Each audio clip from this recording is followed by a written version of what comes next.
through it all. Through it all. The song said, I learned to trust in Jesus. And I learned to trust in God. And if it had not been for God giving me this gift, almost 38 years ago, the only child of a father lived. And I told him, baby, God got a thing for you, a plan for you, purpose for you. And he's walking in his purpose, walking in his ministry. And because of your support and because of your love, we stand here today. Now, we took the primary today. In November, we're going to take the general. Y'all heard me? Y'all heard me? I'm speaking that thing into existence. Yeah, we got this. We got this. Is that all right? Yeah. So as a proud mother, the oldest of 18 plus, I've got some of my sisters here and my nieces. Sisters and different ones. My daughter-in-law, beautiful woman. I'm so proud of her. My grandbabies. Y'all saw two of them performing.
of what I've been taught, that we can move mountains, and said that, you know what, we can get corrupt politicians like Mitch McConnell and Rand Paul out of office, and a lot of the people said no.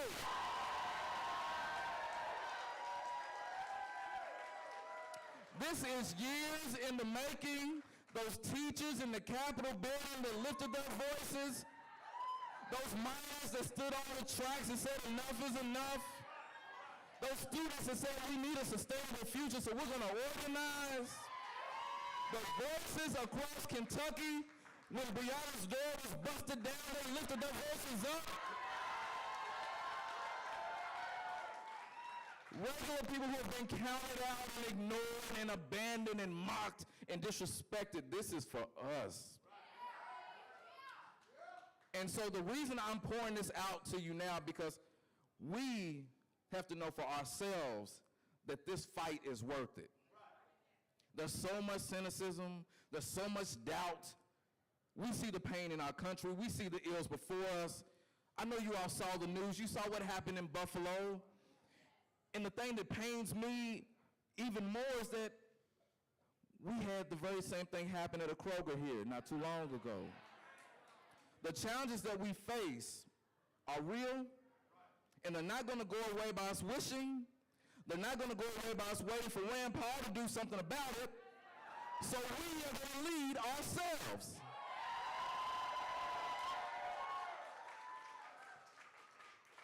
And family, this race is not just about beating Rand Paul.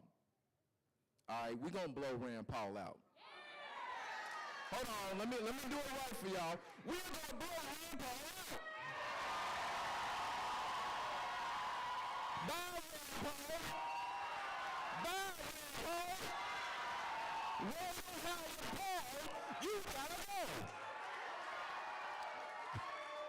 I need y'all to know that. But hold on, because this is bigger than Rand Paul. This is about our future. This is about ending generational poverty. This is about grabbing racism by the roots and pulling it up. This is about healing. It's about humanity, y'all. I'm not running because of my party registration. A lot of people thought, okay, Charles, you in this position, you've made yourself inevitable. We thought it was impossible before, but it's inevitable now. So surely the state party is supporting you. Surely the National Democrats are supporting you. You know what? The only support I got was from y'all.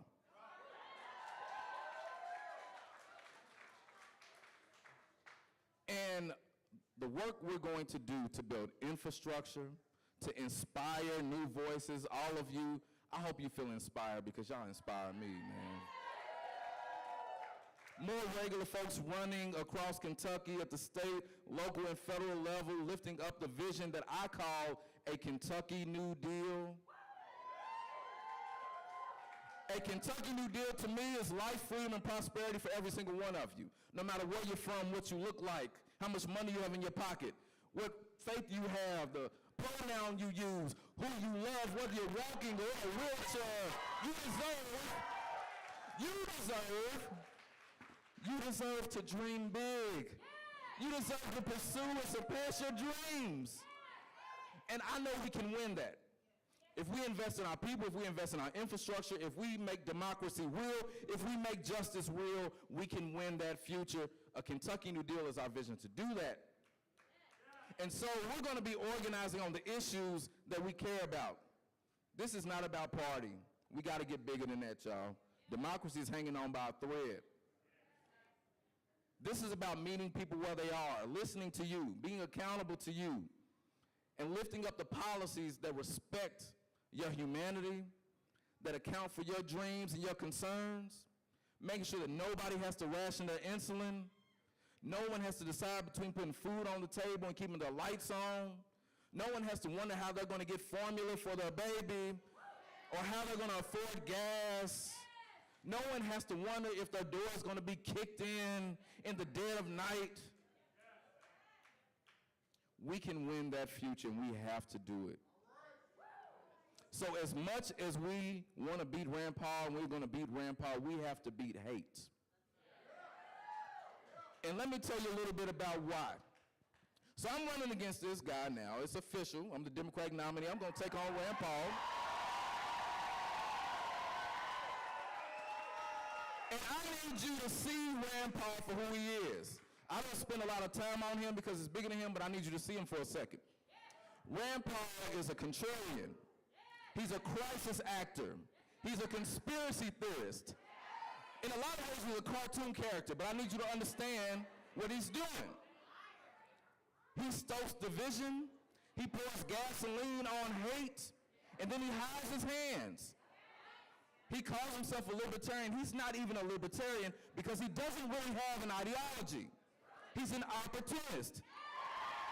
He does not want government to get out of our way. He wants it in his pocket. Rand Paul has sold us out. And let me give you one specific example. We've been dealing with this pandemic. We've lost our loved ones. We lost our childhood pastor. Throughout this pandemic, Rand Paul was saying, it's a hoax. Burn your mask. Don't get vaccinated. Don't take care of your loved ones. Don't pay attention. Meanwhile, his family is getting stock in remdesivir when you get sick so he can make money off of you. That's his MO. He doesn't want safer communities because he's in bed with the NRA. He doesn't want everyone to have health care. He said expanded health care is slavery for doctors. He compared expanded health care to slavery because he's getting money from the very industry that preys on us. I need you to see this man. He voted against relief for Kentucky, for our allies abroad. Even when this tornado ripped across Kentucky, he opposed the investments for us to rebuild because he doesn't think government should do anything. We pay for it, and he believes it should do nothing for us. People like Rand Paul pour gasoline on all the hate and fire and walk away whistling as we fight amongst ourselves. His playbook is racism. Rand Paul single-handedly blocked the Emmett Till Anti-Lynching Act from becoming law because he doesn't think racism exists anymore. Rand Paul said he would oppose the Civil Rights Act because he didn't want businesses being required to serve people that look like my mama or my daughters. Man, this guy is dangerous. A lot of people laugh at Rand Paul. I need you to know he is cutting that thread that democracy is hanging on right now. We know Mitch McConnell's whacking it with an axe, but I need you to know that Rand Paul's cutting that thing too. And when we beat him, we're going to make sure that Mitch McConnell is never the majority leader again.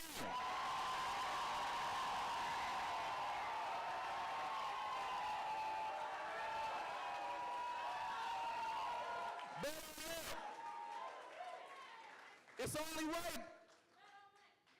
Okay, this is for the country. I know that Kentucky has Mitch McConnell and Rand Paul. The way we're going to make it right is by winning this race, and I'm asking you to join us and support us.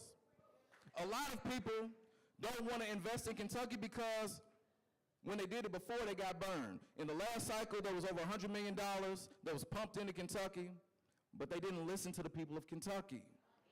It doesn't matter how much money you have if you don't have a vision that inspires people to believe things can be better. If you don't actually listen to regular folks who are crying out and banging on the door to make democracy real, if you ignore us, you lose. This is the chance to make it right. And I'm asking you, this is my last ask of you for the night, because we got a lot of work to do this summer. Before all the organizing, because I need y'all to help me and volunteer. I know y'all got me. We're going to do this together. We're going to crush this summer, right? But I need you to believe. I need you to believe that Kentucky deserves better. I need you to push past the partisan divides, push past your frustration, embrace it, but push past it, and choose Kentucky. A lot of people have said, well, will the people of Kentucky vote for a black man? Yes. And I'm like, well, look, the people of Kentucky are my family. Y'all are my family. But you know what? Above all else, you deserve the chance to choose. And I'm asking you to choose Kentucky with me. Are you all ready to choose Kentucky? Hold on. Are you all ready to choose Kentucky? Are y'all ready to prove the devil's wrong? Do you believe that anything is possible in Kentucky, including the sending of black men from the land to Washington and fight for you?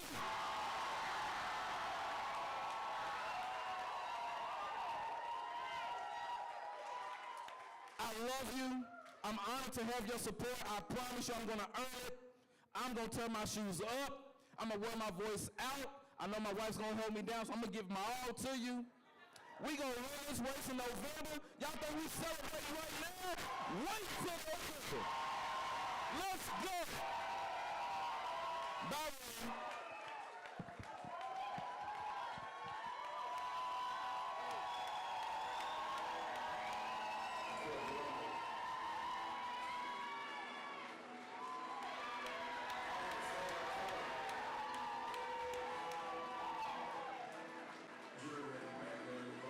From the hood to the